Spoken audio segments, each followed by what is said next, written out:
एक नौजवान था, इसकी विधवा माँ थी। पिताजी की पैतृक जो संपत्ति थी वो धीरे धीरे समाप्त होती जा रही थी।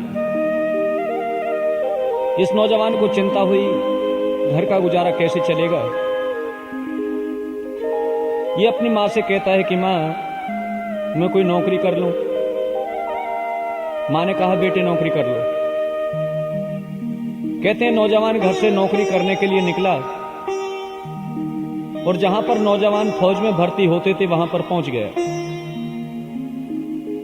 जहां और नौजवान भी खड़े थे लाइन में, ये भी जाकर के पीछे से खड़ा हो गया। ये जो भर्ती करने वाला व्यक्ति था, सभी नौजवानों को देखता है, बात करता है, बात करते करते पीछे को आया। इसी नौजवान के पास में पहुंचा और इस नौजवान से कहता है, बेटे किस लिए आए हो। ये नौजवान कहता है, बाबूजी, कुछ देश की सेवा हो जाएगी और कुछ उदर पूर्ति का साधन बन जाए। ये जो भर्ती करने वाला व्यक्ति था कहता है, बेटे यहां तक तो बात ठीक है कि देश सेवा हो जाएगी, लेकिन उदर पूर्ति का साधन बन जाए, मेरे बात समझ में नहीं आई। तुम्हारे परिवार में कितने व्यक्ति हैं जो तुम्हारे ही पेट के लिए रोटी नहीं मिलती। ये नौजवान कहता है, बाबूजी परिवार में ज्यादा व्यक्ति नहीं है, केवल एक मेरी बूढ़ी माँ विधवा है और कोई नहीं है। ये व्यक्ति कहता, अरे तू अपनी विधवा माँ बूढ़ी को छोड़ करके और यहां पर आ गया फौज में भर्ती होने के लिए। एक बात बता, अगर मैं तुझे भर्ती कर भी लूं, अगर कहीं तू देश की सेवा करते हुए देश के ऊपर बलिदान हो गया तो नौजवान तेरी इस बूढ़ी माँ की सेवा कौन करेगा।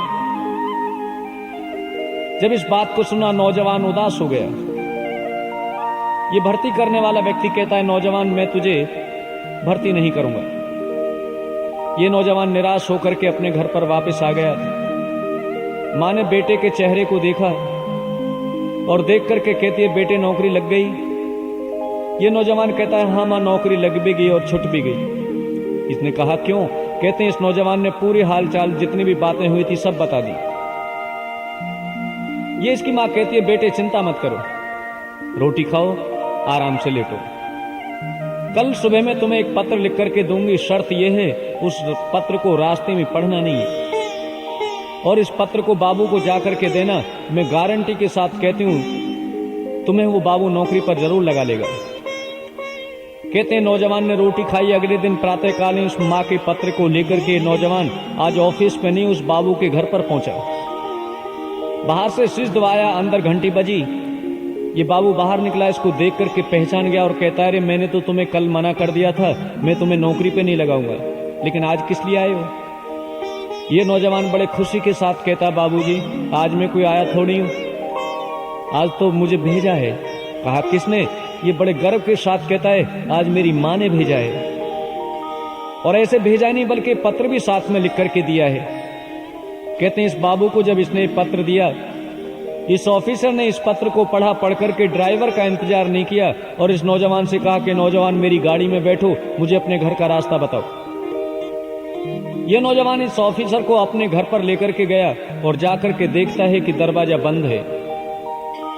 इसने बाहर से आवाज लगाई, मारे खुशी के उछल पड़ा और कहता है, मां जिस बाबू ने मुझे नौकरी पे लगाने से इनकार कर दिया था, देखो आज तुम्हारे पत्र को पढ़ करके यहां पर आए हैं, तुम दरवाजा खोलो। कहते इसने बहुत आवाजें लगाई, दरवाजा नहीं खुला। फिर इसने कुंडी खटखटाई तो भी दरवाजा नहीं खुला। कहते हैं किसी प्रकार से इन दोनों ने यत्न करके दरवाजे को तोड़ा। तोड़ करके देखें, इस नौजवान की मां अंदर पेट में चाकू मार करके मरी पड़ी है। तभी तो किसने कहा कि ऐसे माता पिता जो अपने संतान के लिए सब कुछ सर्वस्व सब कुछ लुटा देते हैं, अपना सब कुछ अर्पण कर देते हैं, ऐसे माता पिता के ऋण से उऋण होना बड़ा मुश्किल है। हमें माता पिता की सेवा करनी चाहिए।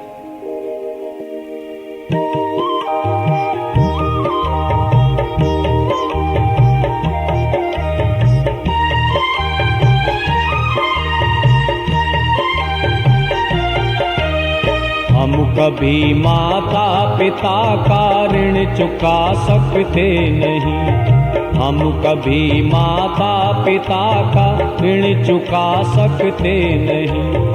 इनके इनके तो एहसान हैं इतने गिना सकते नहीं। हम कभी माता पिता का ऋण चुका सकते नहीं।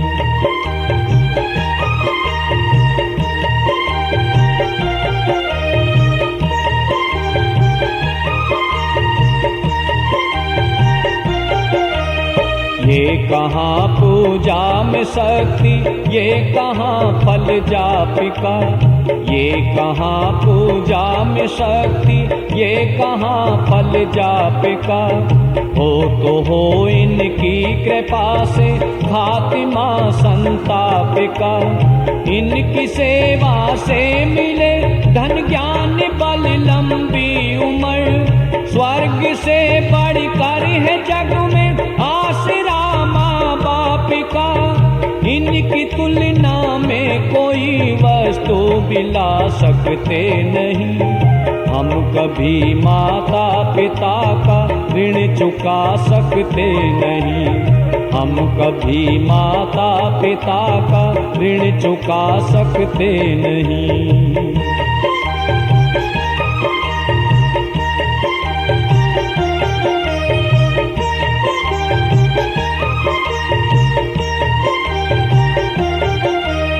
देख ले हमको दुखी तो भर ले अपने नेनिए। देख ले हमको दुखी तो भर ले अपने नेनिए। एक हमारी सुख की खातिर तड़पते दिन रैनिए। भूख लगती प्यास ना और नींद भी आती नहीं।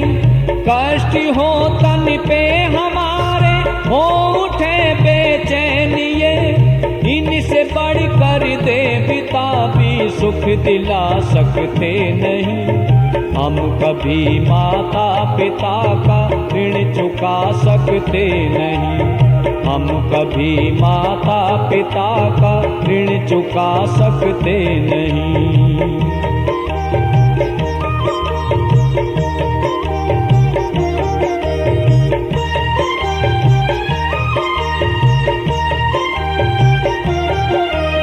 पढ़ लो वेद और शास्त्र का भी एक ये भी मर्म है। पढ़ लो वेद और शास्त्र का ही एक ये भी मर्म है। योग्यतम संतान का ये सबसे उत्तम कर्म है। जगत में जब तक जिए सेवा करे माँ बाप की। इनके चरणों में ये तन मन धन लुटाना धर्म है। ये पथिक वो सत्य है जिसको जुटा सकते नहीं। हम कभी माता पिता का ऋण चुका सकते नहीं। हम कभी माता पिता का ऋण चुका सकते नहीं। हम कभी माता पिता का ऋण चुका सकते नहीं। हम कभी माता पिता का ऋण चुका सकते नहीं। हम कभी